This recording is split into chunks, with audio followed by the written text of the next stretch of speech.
right, Shalom. First and foremost, I want to give all praise, honor, and glory be to Yahweh, Ba'Hashem Yahweh Shai, Ba'Hashem Rakak Kodash.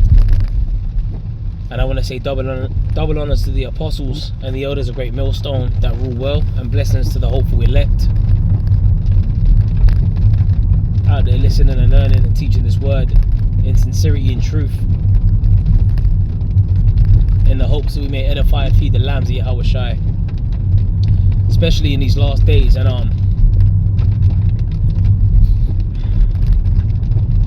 you know, pretty much what I wanted to talk about was a conversation that I just had, you know, with my mother-in-law,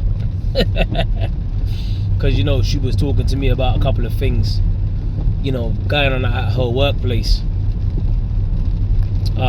involving, you know, some alphabet people. And, you know, there was a Muslim woman that worked there with a hijab and that and whatever, and she got a family, you know, she with her man, and they got like 4 children.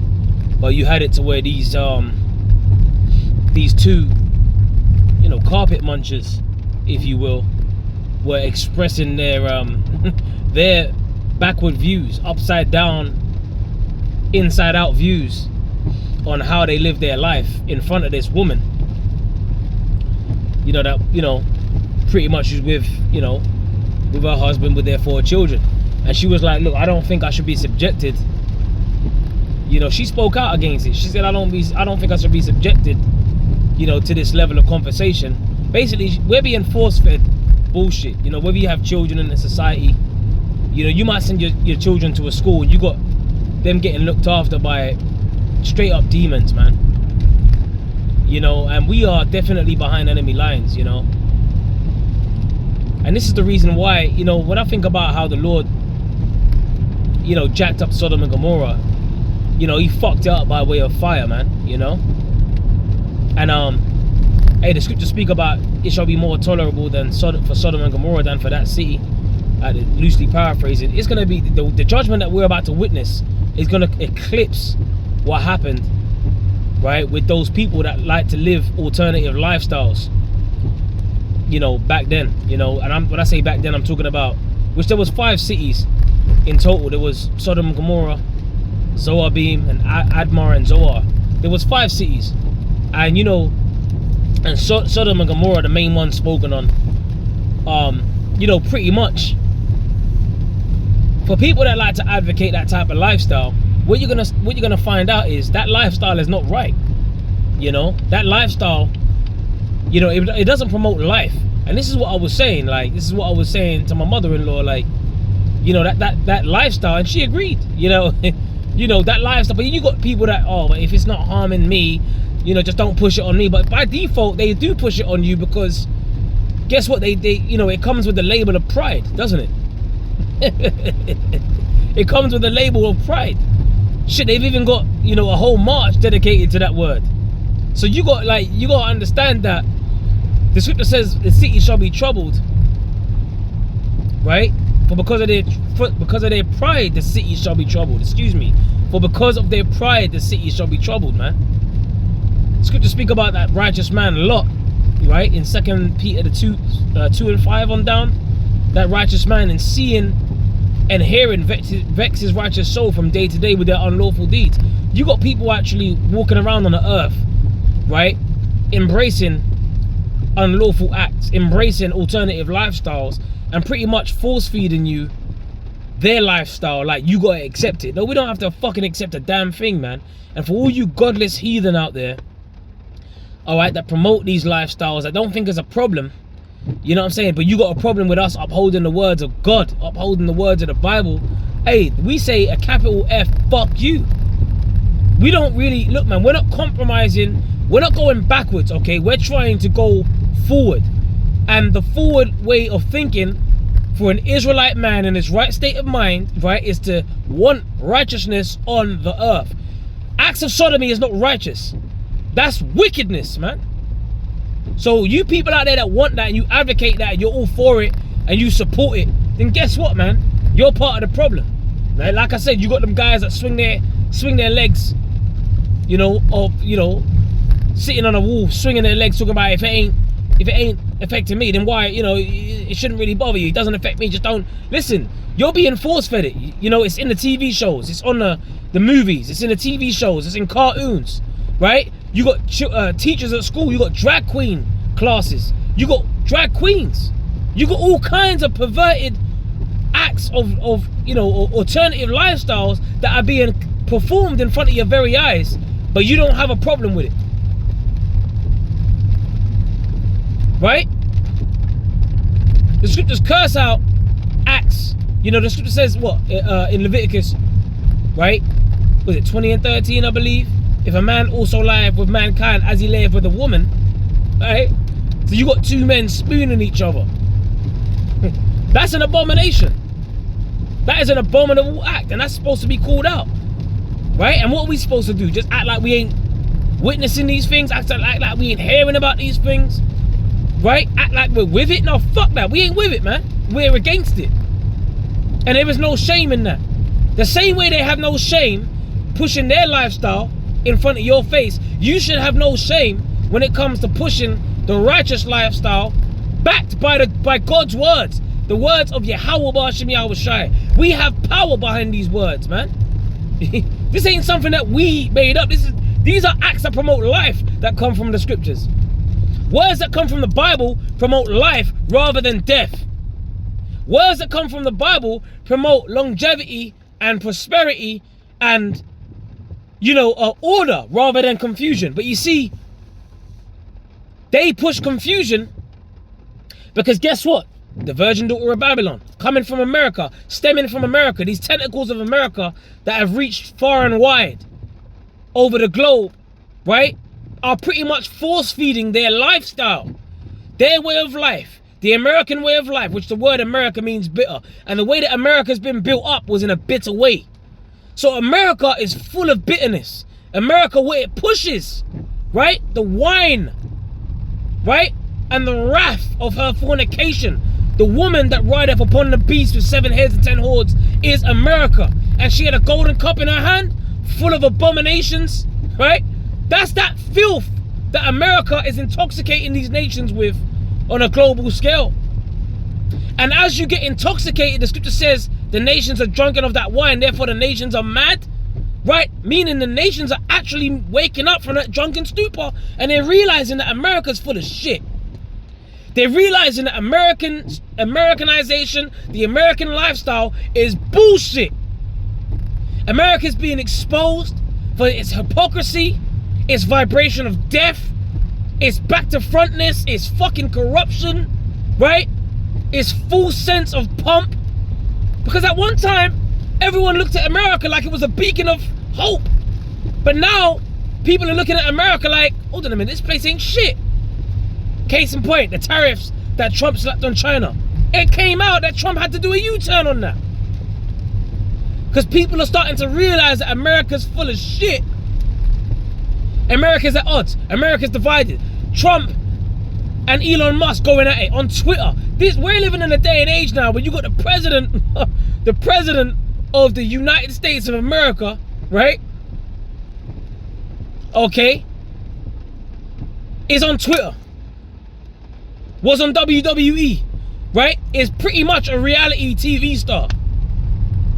You know, and he's taken to Twitter to debate and go back and forth with this guy Elon Musk on Twitter, right? Or whatever social media platforms that are out there. We're living in a time where AI is now taking over. People are losing jobs. We're living in a time where job losses are at an all-time high. People are starting to feel the pressure. People are starting to feel the sting, right? They're getting licked by the oppressions of this man's rulership. And we've been telling you, right, for the longest time. What does the scripture say? For surely oppression maketh a wise man mad. We've been telling you about the oppressive ways of this man's system. And who does it affect the most? The Israelites. And it's all by design, right? Surprise, surprise that it affects the Israelites the most. Because remember, the scriptures tell you that in Amos 1 and 11, they showed us a perpetual hatred. For 3 transgressions of Edom, and for 4, I will not turn away the punishment thereof, because he did pursue his brother with the sword, and cast off all pity, and his anger did tear perpetually. Everlasting hatred has this man shown for our people, man. Okay? So there is zero fucks given for an Israelite, an elect member, right, of Israel, in his right frame of mind. There is zero fucks given for the downfall of this oppressive system. And we have no shame, right, declaring the downfall of this corruption, this oppressive society, right, that keeps us down, that mugs us off, that fucking mocks us before the world. Which, guess what? Esau is responsible for putting the bottle to his neighbor so that all may look upon Jake's nakedness and laugh. What is that in Habakkuk? Woe unto him that giveth his neighbor drink, that thou mayest look upon his nakedness and see his shame. Guess what? When you have no truth, when you're an Israelite void of understanding, you're naked. You don't have undergarments. You don't have the truth. You're not clothed. Therefore, when you start acting like a fucking buffoon, acting like a brute beast, yeah, you look like a fucking fool. You are a shame before the other nations. That's why they look down upon us. Jake don't make it easier for themselves, man. But guess what? Esau, right? He is to blame for that too. Because guess what? He sets up these organizations, these record companies, and that's why you got Diddy's running rampant out here. Right? Because they done took a deal from Esau, whether this is a public humiliation ritual or not, right? Jake is looking crazy out here. You got Diddy going back and forth with Cassie, pregnant as hell, right? With her man running out the courtroom and all the shit that coming out how much of a freak Jake is, right? Baby oil and Astroglide and all of that. This is what niggas are doing, sliding around in hotels that cost 30 grand a night to stay in, renting escorts called the Punisher and that, running trains on each other and shit all night long, back to back. This is the kind of shit. But guess what? Esau's a hypocrite, because this is what he be on. This is what Esau advocates. This is what Esau is about. The earth is given into the hand of the wicked, man. So when we come out and we tell you about all of these Jakes that are sold out and whatever, don't marvel, man. Don't marvel at it, because we've been telling you that Jake is dirty. Not Jake, wicked ass Israelites. Remember the scripture says, my people are foolish, they are sottish children, they are wise to do evil, but to do good they have no knowledge. That's Jake that's going off, man, and we gotta curse him out. What does the scripture say in Isaiah 58:1? Cry aloud, spare not, lift up thy voice like a trumpet, and show my people their transgression, and the house of Jacob their sin. What is sin? Sin is the transgression of the law, and the wages of sin is death. The scriptures tell you there is a way that seemeth right unto a man, but in the end, those are the ways of death. So if you promote that lifestyle, you are promoting death. You're promoting the vibration of death. And therein lies the beginning sentiments for this video. All of you people that advocate alternative lifestyles, you are promoting death. You are not promoting life. No matter how you try to gloss it up, no matter how you try to make it look all pretty by you taking the colors of the rainbow and attributing it, right, or associating it with your alternative way of living on the earth, which is abominable before the sight of the King of Terrors, you are going to have to pay for what you're doing, right? You don't get to get off scot-free.